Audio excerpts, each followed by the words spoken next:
Local 4 News begins right now with a breaking news alert. And that breaking news coming out of Detroit, where an Amber Alert for a kidnapped 2-year-old girl is over. Just a little while ago, that child was thankfully found safe, and 2 people were arrested after a wild police chase that ended with the crash. You're looking at video from the ground of the rescue and pictures from Sky 4 on the right side of your screen. The intense scene is what tops our news at noon. We want to show you video of the suspect right there being taken away on a stretcher into an ambulance after the chase had started in Monroe and ended here in the city of Detroit. Local 4's Jason Colthorpe has been following this story ever since it broke. He joins us live now. We know that you were there at the scene when this all came to an end. Jason? Everett, it all began at 2:30 this morning, as you say, with that Amber Alert for Grady Barrett. Police say he took the daughter of his girlfriend, Sandra Renee, at gunpoint from her. Police were on the lookout shortly before 9 o'clock. They located his Chevy Z71. A chase ensued, hitting high speeds very quickly of 100 miles an hour, hitting different freeways, 94, the Southfield, also quickly getting to the surface streets where speeds stayed very high, very dangerous, until eventually he came around 7 Mile here onto Myers. And this chase ended in front of the Oak Point Senior Center. You can see damage to the 2 cars remaining on the scene.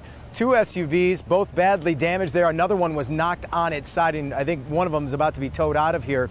The Z71 damaged very badly. We have 2 new pieces of video about this we want to show you. The first is surveillance video of the end of this chase from a neighboring business. You can see that Z71 driven by Barrett coming down 7 Mile, about to make the turn on Myers with numerous police cars behind him. This was a very involved police chase. Moments later, he would crash. Now take a look at that second new piece of video. This is the rescue of Sandra Renee, the little girl, being plucked out of that Z71 by police.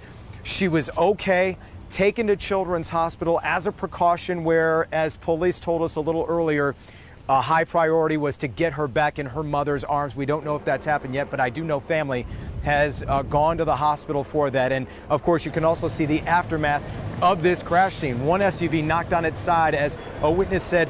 When Barrett came around the corner, police bumped him on the backside. That's what a witness said. He went into 3 parked cars, out of control. One got knocked on its side. He was disabled, and police were able to make the arrest. A short while ago, we talked to Barrett's sister about this. Listen. It's just a simple fact that I don't want my brother to be looked at as a kidnapper, and that he pulled the gun and took somebody's child. That's not the case. To the point of this chase, which I don't agree. I just fear that my brother was scared at the time. The Amber Alert, he did not kidnap the baby at gunpoint. I just want to clear my brother's name. It looked like they tapped his bumper, made him turn, and he ran into the cars. Okay. And then he flipped the truck over.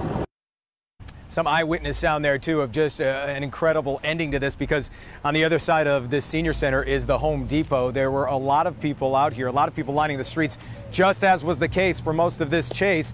So just to recap, the suspect, Grady Barrett, taken to the hospital on a stretcher. You saw those incredible pictures. Not seriously injured, but he is in custody at the hospital. A second person, a female, was also taken into custody. Police describe her as an associate, possibly a neighbor. She was in that Z71, and of course, Sandra Renee at Children's Hospital as a precaution. Police believe she's okay, thankfully. Evrod? It's just very interesting to hear the suspect's sister talk about him in that way, given all the events that happened today. Let's talk about the other side of the family. Sandra Renee's mother, has she been able to be reunited with her daughter? And have you talked to anybody else on that side of the family? That was a priority for police. We don't know if they are reunited. You probably assume that they have been. I know family was on its way to their way to Children's Hospital, including Sandra Renee's aunt, who I spoke with, and she said to me that Barrett and actually both sides of the family confirmed this, that this was a very volatile relationship between Sandra Renee's mother and Grady Barrett, boyfriend and girlfriend. They said when this is all resolved, they would not be surprised if they are back together again. But however, she said he came there with some sort of weapon to take the baby away, and she said she has just a very different story of how this happened. So we'll have to see how it all plays out. But definitely, like you say, a happy ending in the sense that No one was hurt, especially this little girl, Evrod. Right, and we should point out that Grady Barrett is not the biological father of little Sandra Renee, so you wonder why this little girl would have been in his custody, you know, regardless. So we're just glad that she's safe. Jason, thank you. Right now we want to get to a story that is developing this afternoon from Clinton Township, where a homeowner was the victim of an armed robbery from earlier this morning. A 75-year-old man was confronted by a gunman in his home on Webster Street near Little Mac. The gunman tied that homeowner up, ransacked the house, and then made off with jewelry and guns. So the robber was last seen driving a red 2017 Jeep Cherokee with a Michigan license plate that reads CJZ 5010. If you spot this vehicle, please contact Clinton Township Police. A woman and her 2-year-old daughter were shot this morning, shot on Detroit's east side. You're looking at pictures from the scene there. It happened around 1:45 this morning on Tacoma Street near Hayes. That's where we find Local 4's Coco McAboy this afternoon. Quite a sad story. I understand this 2-year-old girl was hit in the neck. Yes, that's correct, Evrod. The shooting happened down the street here on Tacoma, near where that burgundy car is this afternoon. Police say 10 shots were fired. The mother and her 2-year-old daughter were seriously injured after being shot in the neck and in the back. Now let's catch you up to speed on how this all started. Here's some video we shot.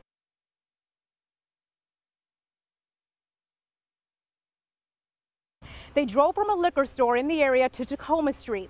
Police say they were being followed from the liquor store. When the mother, her boyfriend, and the 2-year-old got to Tacoma Street here, police say another car pulled up and a suspect got out of that car and started shooting at them. The mother was shot in the back and her 2-year-old daughter was shot in the neck. Both were taken to the hospital in temporary serious condition. And we spoke to a woman who lives on the street and saw the aftermath of the shooting. Streets blocked off. Yeah, everything blocked off. Tape from my porch to across the street. I thought somebody died how it looked last night. Hope that everybody is okay. It's too close to home. And police say the boyfriend was not forthcoming with information. He was actually arrested on outstanding warrants out of another state. Police aren't sure what vehicle they're looking for this afternoon. Residents say they didn't see a vehicle, and the victims were not able to describe the vehicle or the suspects. So this is still under investigation. We're going to stay on it this afternoon. We'll bring you updates on clickondetroit.com and live at 5 o'clock. Back to you.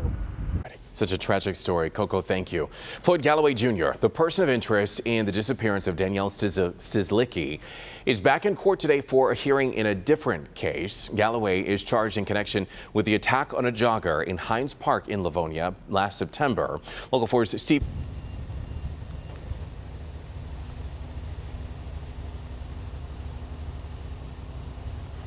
Well, Evrod, I've lost my audio connection with you, but let me fill you in on what has happened here this morning. They're in recess right now. It's because Galloway is a person of interest in the Stizlicki case that police were led to this one, where he is accused of attacking a jogger in Hines Park. Let me show you what happened in court this morning. The alleged victim did testify. That was the entire morning, her testimony, until they took the recess. She identified Galloway as the man she says attacked her. She says as she was running, he came up first to her front, then circled around behind her, grabbed her, dragged her off the jogging path, and then attacked her, punching and choking her. She says she fought, and he eventually ran off. I started pleading with him. I told him that I had a family and that I had a daughter, and that my daughter was 18 months old, and just let me go. What did he say to you?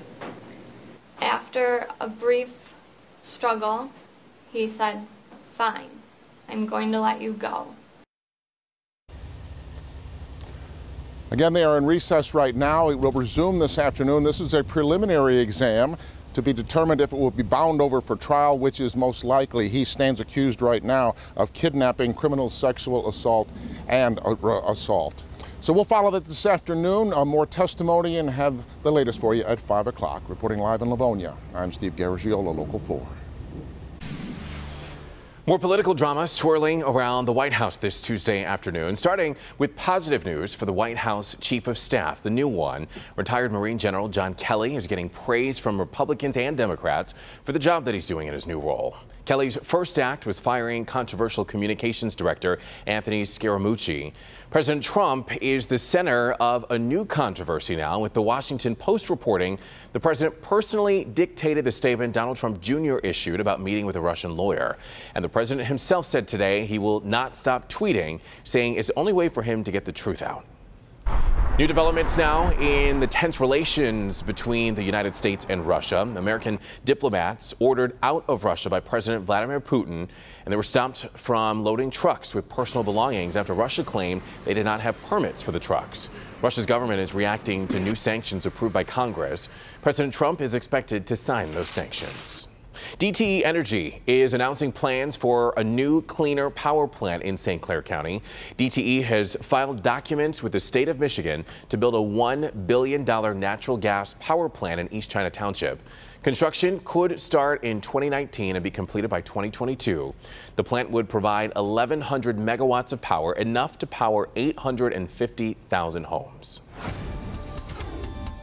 Well, no trouble in the weather department. The news department has been quite busy this morning. Let's turn things over to meteorologist Brandon Roop for an update on our forecast this terrific Tuesday. Happy to provide some relief and some beautiful news in the weather department. We have some rain coming too, which is good news, just not really today. We have 84 degrees out there right now, 86 at 2 o'clock, 88 the afternoon high, and the humidity is tolerable today. If you're going to be outside, it is warm. You're going to want to stay hydrated. Showers still west at 4 p.m. We'll show you the radar, what we mean, and Wednesday's wet weather chances ahead. Alrighty, Brandon, thank you. Still to come right here on Local 4 News at noon. Gunfire erupts in Moscow. We'll tell you what led to 3 people being killed outside of a courthouse when we come back. We've won. Welcome back. A shooting outside of a courthouse in Russia has ended with 3 prisoners dead. 5 suspected gang members overpowered guards at a courthouse just outside of Moscow. They grabbed the guards' guns and got into a gunfight with police. 3 of the suspects were killed, the 2 others and 3 police officers were injured in that shootout. Here closer to home, 1 man was injured when gunshots were fired on a DDOT bus early this morning. This was in northwest Detroit. An argument on that bus escalated to the point where 1 man shot another in the hand and the gunman ran off the bus at Curtis and Stopel Street. That victim is recovering from those gunshot wounds. And in downtown Detroit now, a fire damages Old Shillelagh. We want to show you video from the scene this morning where you can see that there were firefighters there trying to put that fire out. We're told that it started because someone left the stove on overnight with a pot on it, and that pot caught fire, and then that fire spread to other parts of the building. Unfortunately, right now, it's unclear how damaged the inside of the building was, but if you'd like to see that video from the scene, you can go to our website, clickondetroit.com. New at noon, 43-year-old Jason Antonio Walker was arrested last Friday in Troy after police say that they saw him driving erratically. Police who stopped Walker's car on Livernois near South Hickory Drive noticed alcohol, the smell of alcohol, and even spotted marijuana in the car. They also learned that Walker has a suspended license, and he's had his license suspended 35 times. Still to come here on Local 4 News at noon, it is Tasty Tuesday, one of our favorite days of the week. And in just a few minutes, we're going to introduce you to the family-owned eatery that's bringing a new flavor to Metro Detroit. And it's pretty good, Brandon. Incredible spot, and more than just one, so you have options. Temperatures, some of the warmest in the Great Lakes region right here, but we've got some changes ahead, tracking rain, 2 cold fronts, and a much different feel in the near future. And it's next. Are you an injured? Good. Tuesday afternoon, what a great looking day out there. Summer in Metro Detroit with the first day of August upon us. 84 degrees. Humidity is up a little bit. Yesterday at this hour is 36%. It's up to 41, but still fairly dry. You can see the feels like or heat index temperature actually goes down. We thought the humidity would be up a little bit today, and although it is a little bit, really can't tell. 88 degrees, mostly sunny for most of us the rest of the day. A slight chance for a couple of late afternoon, evening showers in our far west zone. Overnight tonight, partly cloudy, 69 degrees. Really don't have a whole lot going on, but you can get the idea here as to why we're sort of marking our west zone and areas close to the Ohio border as a better chance for a late afternoon shower chance. You see some of these showers coming at us from Benton Harbor and down in South Bend, Indiana. A lot of that is going to meet this somewhat dry air as it comes in, so a struggle for even those 4, 5, 6 p.m. showers west. High pressure has slid to the east. The air rotates clockwise around it, and so we are going to start to see this push of more muggy air later on tonight into tomorrow, and that just increases our shower chances. Muggy air meets a cold front tomorrow afternoon. Second cold front comes here on Thursday and is even stronger. But notice here at 5 p.m., rain still out to the west, and again, maybe a little glancing blow to parts of our west zone closer to the Ohio border there as well. Tomorrow, it's probably going to hold off until the afternoon with that cold front coming in, a spotty shower after 2 o'clock, but could be right during the evening drive that we run into some pockets of heavier rain, and then on Thursday, we'll get into more of that. Again, I think most of that is late. We could get some stronger storms on Thursday as well. Late in the day, clearing out in the afternoon on Friday for us, but temperatures behind that second cold front take a dip. You know it's risky to go into business with family and or close friends. 8 years ago, the English brothers opened Crab House, and recently a second restaurant. Their flavors and attention to service turned that risk into a reward for us all. The Crab House, or Crab Houses, are on 7 Mile near Evergreen. The other on Van Dyke, just north of 696, run by Eric English and his 2 brothers. Flavor on top of flavor at the Crab House. That flavor starts with the seafood, which is part of the foundation of this Crab House. Grilled shrimp and tilapia, seared salmon and scallops, and of course the namesake, crab, rocks this house. The crab legs, they're cooked in that boil. The flavor, once you crack into that crab leg, is totally awesome. Another Crab House habit is making everything fresh every day. And the 3 brothers English put their spin on the traditional dishes like Alfredo. Nice cheesy flavor. It's served over potato or pasta. That's unique about the Crab House. You can put it with the potato at the bottom, topping it with chicken, shrimp, crab, scallops.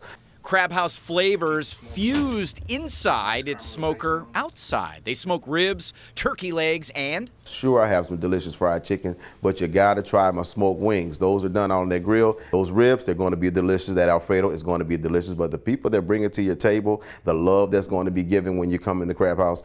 Customer service is neck and neck with the flavor at the Crab House, and maybe your server will talk you through a turkey neck dinner choice. Oh, until you taste the flavor that's in that turkey neck, the tenderness as it comes off that bone. And they deliver from both locations, a pretty wide variety of deliveries as well. The Crab House has 2 locations, Detroit on West 7 Mile near Evergreen, and in Warren on Van Dyke just north of 696. 20% off ribs or the orange chicken dinner today. You have to mention Tasty Tuesday. They have other regular daily specials. Go on and try the Crab House. We certainly will. Brandon, thank you. We'll be right back with an update to breaking news that we've been following for you this morning. Keep it here. 100.5